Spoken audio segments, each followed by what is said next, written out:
ሰላም እንዴት ናችሁ? ውድ የቻናሌ ተከታታዮች ዛሬ አዲስ ነገር ይዤላችሁ መጥቻለሁኝ። የሰንሳይኖች ፐርሰናሊቲ መግለጽ በተጨማሪም የፖስት አደርግላችኋለሁ። ይሄ ደግሞ እነዚህ ሰንሳይኖች ወይም የኮከባችን በአመታዊ ምን አይነት ነገሮችን እንደሚያሳልፉ እነግራችኋለሁ። ዛሬ ሁለት ኮከቦችን ይዤ መጥቻለሁ፣ ኤሪስ እና ታውረስ ኮከቦችን። እንግዲህ ታውረስ ኮከቦች አሁን ይሄ ከሰኔ ጀምሮ እስከሚመጣው አመት እስከ 2027 ሰኔ ድረስ ምን አይነት ነገርን እንደሚያሳልፉ አብረን እናያለን ማለት ነው። በዚህ አመት ላይ ኤሪስ ኮከብ ያለው ሰው ኤሪስ ሰንሳይን የሆነ ሰው ምን አይነት ነው የሚያሳልፈው በምንል ጊዜ በመጀመሪያ ጁፒተር ወደ ሊዮ እየገባች ነው። ኦልሞስት ሰኔ 26 ይመስለኛል፣ ሰኔ 25 አካባቢ ገብታለች እና ከዚህ በኋላ ለአንድ አመት እዛው ሀውስ ላይ ነው የምትቆየውና በዚሁ አጋጣሚ ሊዮ ፀሐይ ያላችሁ ሰዎች እንኳን አደረሳችሁ።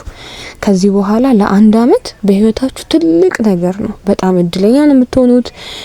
ብዙ ነገሮች ናቸው በህይወታችሁ ላይ የሚከሰተው። የተለያዩ አዳዲስ ኦፖርቹኒቲ እድገት የሚያገኙ ኮከቦች በዚህ አመት ሊዮ ሰንሳይኖች ናቸው ማለት ነው። በመጀመሪያ የምናየው እንግዲህ ዛሬ ሁለት ኮከቦችን ያመጣሁላችሁ። አንደኛው ማርስ ነው። ማርስ ጁፒተር በሊዮ ላይ ሲገባ ይህ አመት ደስታን የሚሰጣችሁ አመት ነው። ደስታን የምታገኙበት እንዲሁም አመት ነው። በፈጠራ በፍቅር ህይወት እንዲሁም ልጆች ካሉን ደግሞ ከልጆች ጋር የተለያየ እድገት የሚኖርበት አመት ነው። ለምን ትሬን ይሰራል። ትሬን በሚሰራበት ሰዓት ላይ ስኩዌር ሳይሆን ትሬን ሲሆን ጥሩ የሆነ ላይክ እንደ ሊዮ ኮከብ እንዳለው ሰው ባይሆንም ጥሩ ነው። ለደስታ ቅድሚያ መስጠት የምትማሩበት ጊዜ ነው። ላይክ ከልጆቻችሁ ጋር በደንብ ደስታን ማሳለፍ የምትማሩበት አመት ነው የሚሆነው። ሌላኛው ደግሞ ባለፈው አመት ላይ በዚህኛው ከሰኔ በፊት በነበረው ላይ በውስጣዊ ህይወታችሁ በስሜታዊ መሰረት ላይ ብዙ እድገትን አድርገሃል።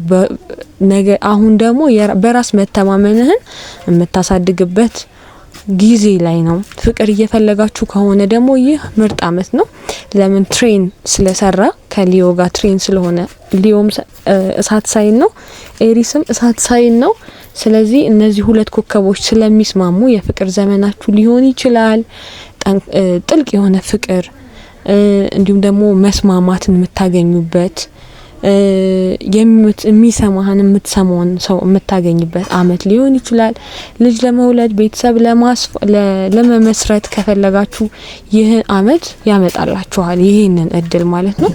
ሌላኛው ደግሞ በምትወደው የፈጠራ ስራ ወይም የጎን ስራ ወይም መዝናኛ በጀመርከው ነገር ገንዘብ ወይም ደግሞ ገቢ ታገኛላችሁ በዚህ አመት ማለት ነው። በዚህ አመት ብዙ ድግሶች፣ ብዙ ዝግጅቶች፣ ጉዞዎች ብዙ በዓላትን ልታሳልፉ ትችላላችሁ። ኤሪስ ኮከብ ያላችሁ ሰዎች በዚህ አመት አንድ አመት ይሄ ነው የሚያጋጥማችሁ። ሌላ ደግሞ ይሄ የዚህ ትራንዚት ዋናው አላማ ምንድነው? ራስን ለዓለም ማሳየት፣ ችሎታችሁን ማሳየት፣ መሪነታችሁን ማሳየት፣ በራስ መተማመናችሁን ማሳደግ። በዚህ አመት ይሄን ነገር ነው የምትማሩት። ይህ ለውጥ ቀስ በቀስ በሚቀጥለው አንድ አመት ውስጥ ይታያል ማለት ነው። ይሄ አንድ አመት ሲያልፍ በዚህ አመት ይሄን ነገር አድርጌያለሁ የምትሉበት አመት ነው የሚሆነው። ሌላ ሁለተኛው ኮከብ ያመጣሁላችሁ ደግሞ ታውረስ ነው። ታውረስ እንግዲህ እርዝ ሳይን ነው። በጁፒተር ወደ ሊዮ በሚገባበት ጊዜ ይህን መሰረትን የምታጠናክርበት ጊዜ ነው። የቤት ጉዳዮች እድገት የምታገኙበት ነው። ለምሳሌ ወደ ተሻለ ቤት ልትዘዋወሩ ትችላላችሁ። ወይም ደግሞ አሁን ካላችሁበት ቤት አሁን ካላችሁበት ቤት ትንሽ ከፍ ያለ ቤት ልታገኙ የምትችሉበት እንዲሁም ደግሞ ከልጅነትህ ወይም ካለፈው ጊዜ የተነሱ ስሜታዊ ቅስሎችን የምትድንበት የሚጠፋበት አመት ነው። በብዙ ነገር የምትካሱበት አመት ነው። እንዲሁም ደግሞ በውስጥህ እድገት የሚመጣበት አመት ነው። ትራንዚቱ ሲያበቃ በራስህ ውስጥ የበለጠ መረጋጋትን፣ ጥንካሬ እንደተፈጠረ ይሰማሃል ማለት ነው። እንዲሁም ደግሞ ከቤተሰብ ጋር ያለህ ግንኙነት ይሻሻላል። እድገትን የሚያደናቅፉ የቀድሞ ሰዎች ወይም ደግሞ ሁኔታዎችን ትተዋቸዋለህ፣ ከህይወት ታስወጣቸዋለህ በዚህ አመት ላይ።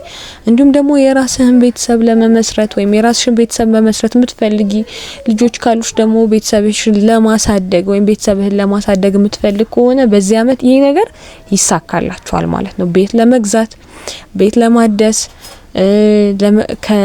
ካላችሁበት ቤት ለመሸጋገር የምትፈልጉ ከሆነ በዚህ አመት ይሄ እቅድ የሚፈጸም ሊሆንላችሁ ይችላል ማለት ነው። በዚህ ትራንዚት ዋናው አላማ ምንድነው? በውስጥህ መረጋጋትን እንድትገነባ ነው። የቀድሞ ልማዶችህን መድገም እንደማያስፈልግ የምትረዱበት አመት ነው። ይልቁንም ለራሳችሁ የተረጋጋ ደህንነት ያለው ህይወትን የምትገነቡበት አመት ነው የሚሆንላችሁ ማለት ነው። እንግዲህ ሊዮ ኮከብ ያላችሁ ሰዎች በዚሁ አጋጣሚ እንኳን ደስ አላችሁ ማለት ፈልጋለሁ። በቀጣይ 2 ኮከቦችን ጂሚኒና ካንሰር ወይም ሊዮን ይዤ መመጣ ይሆናል። ቻናሌን ሰብስክራይብ በማድረግ ተባበሩኝ እላለሁ።